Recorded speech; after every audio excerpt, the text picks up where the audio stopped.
You ever do the same task so many times that you say, I could do that blindfolded? Well, today we're gonna put that to the test. I'm here at Squatch Bikes in Brevard, North Carolina, and their bike mechanic, Pat, we're gonna put a blindfold on him and give him a list of tasks and see if he can do it blindfolded. Can you see anything? Not even a little bit. Okay, it's working. So these repairs are gonna start really easy and we're gonna ramp way up. In this bag is a set of lock-on grips. Your first task is to remove the ones from this bike and replace them with these. Okay, got it. Don't need that. Instructions.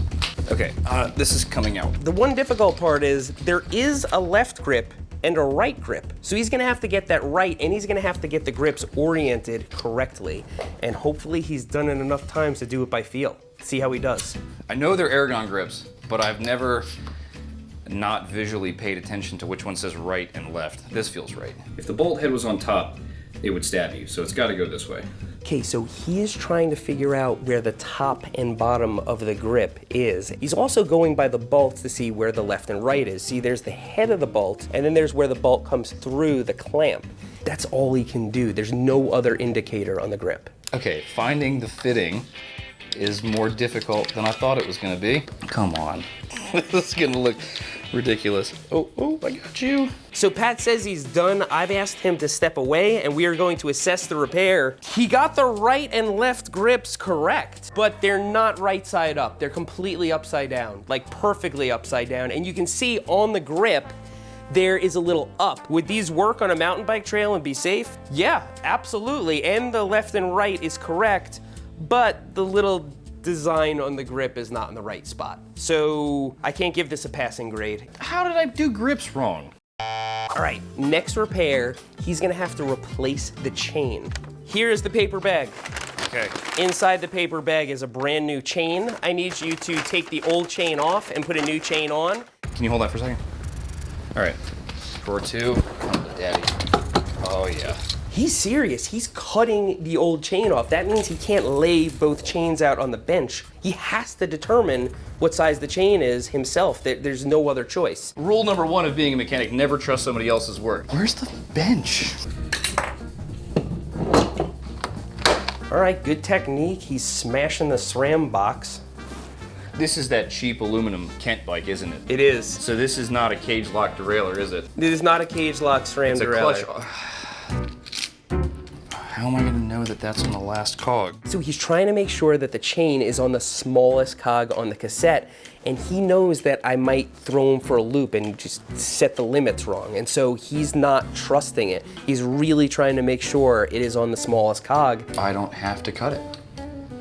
I don't. I got lucky. So he's got to put this master link together and then put pressure on the drivetrain to click it together, but he can't see whether it happens, and he's got to do it all by feel, so he's got to be really sure.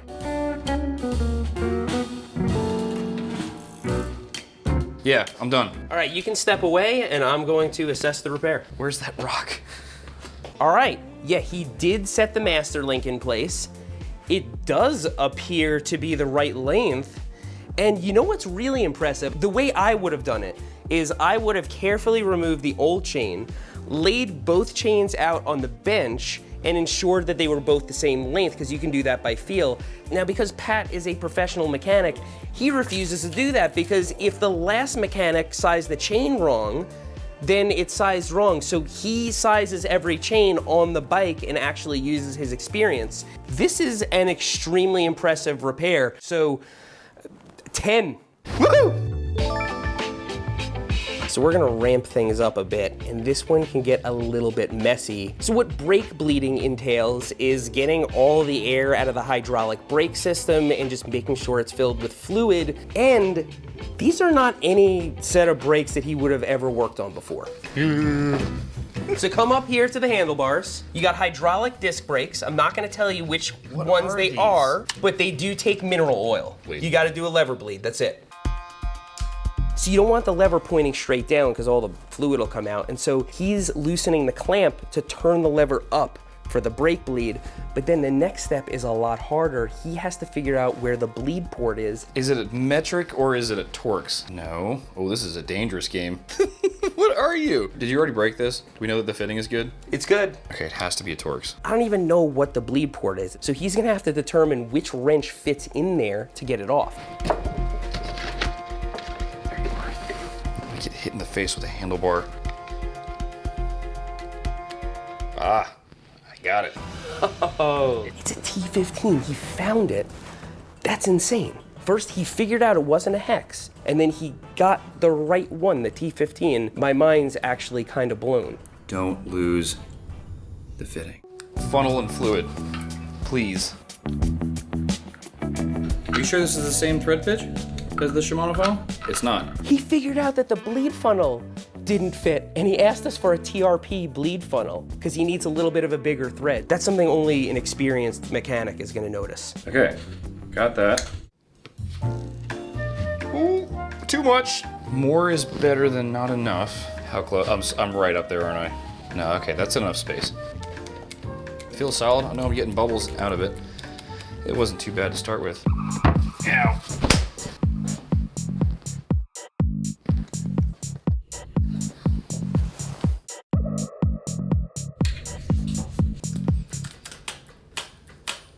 Done. You are done. Okay, yes, I'm actually done. All right. Let's,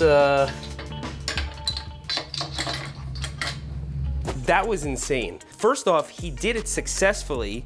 Brake feels great. I saw bubbles come out of the funnel. Probably the most difficult part was determining where the bleed fitting was. Now, he did spill some fluid and he did wipe most of it up. None on the rotor and none on the fork, which is kind of miraculous. So I would take off points, but he determined that the Shimano bleed funnel did not have the right thread and requested a TRP bleed funnel.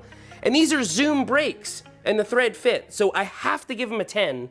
10? 10. Oh, yeah. Done. Okay, so these are the handlebars. The part that they're attached to is called the stem. That's right here. And it clamps to the steerer tube, which is attached to the fork. Now, over here, you can see all these various spacers. These are stack washers. I put all different size ones in here purposely. I painted this one green. That's the 10mm stack washer. I need you to reduce the stack height of the stem by 10mm. Yeah, okay. Then I have to straighten the bars too, don't I? Yeah, you have to put it all back together like a professional bike mechanic. Okay. Ooh. How many points off if I strip out a bolt? Okay, so he's loosening the stem bolts. This is the point of no return. Like the bars are gonna fall out of alignment. He's gotta put them back. 5. Here's my 10. Yeah, he found the 10mm washer immediately. I mean, that should actually be no problem for Pat. Oh, this is a terrible headset, isn't it? Okay, so he put everything back together. You can see he put the green spacer on the top. He's got the bars pretty straight. Ooh, I have an idea. Can I find a tool? Sure. I'm going this way. Vice, okay. Over here, I'm going behind the wheel stand. There you are. All right, I'm gonna commit there. I'll never get it perfect, but it should be rideable. Okay, so that blue thing, that's just a tool that's just made to keep your handlebars straight. So if you're working on the bike, they don't move around, but he's using it to align the bars. That's not what it's designed for, but pretty smart, honestly. Okay, the fork is on the right way. Okay, I'm done. Okay, step out for a second. I'm going to assess this. Definitely identified the 10mm spacer, which I had painted green. Yeah, headset bearings are perfect. Could it be more aligned? It's like, honestly, I can barely see it. Yeah, I have to give it a 10. You got it. Yeah, you got it straight. Here, come take a look at it. You can take the blindfold off and look at all your repairs. Okay, it's this bike. It is the Kent Travail. Okay, is the change sized right? That's cool. I'm a little bummed I got the grips upside down. You see it says up, like there's actually a label. I couldn't see it. You honestly got the levers almost perfect. Yeah, this one's high, but the bars are not straight. They're close. This one's back. It's pretty close. It's rideable, right? It's rideable. Okay, so we're done then, So, right? pretty impressive, yeah. Thank you. You up for a bonus round? What are you thinking? So it's not on this bike. Put the blindfold back on. Okay, back into the darkness. It's a fork, Okay, isn't it? it's Okay. a fork. Okay. You gotta drop the lowers, replace the bath oil, make sure all the levels are right. Okay. So And just wipe her down. Okay, so it's a grip 1 damper. So I need Fox 20 weight gold and 5 weight Teflon.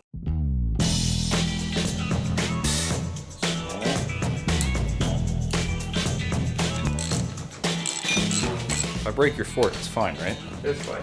Okay. Oh, this is gonna be weird. I have never swung a hammer with a blindfold on before.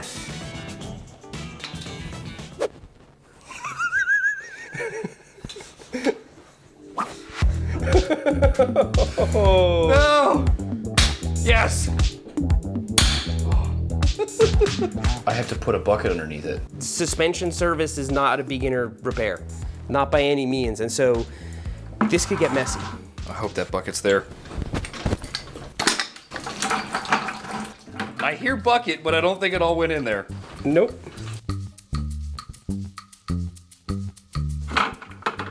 Oh, they're so oily. Damper side, air side, fork, arch.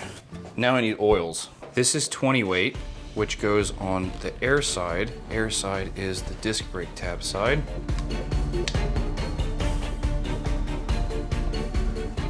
Goes in and stops one finger.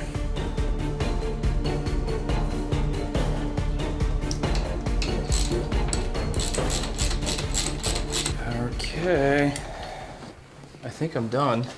All right, remove your blindfold.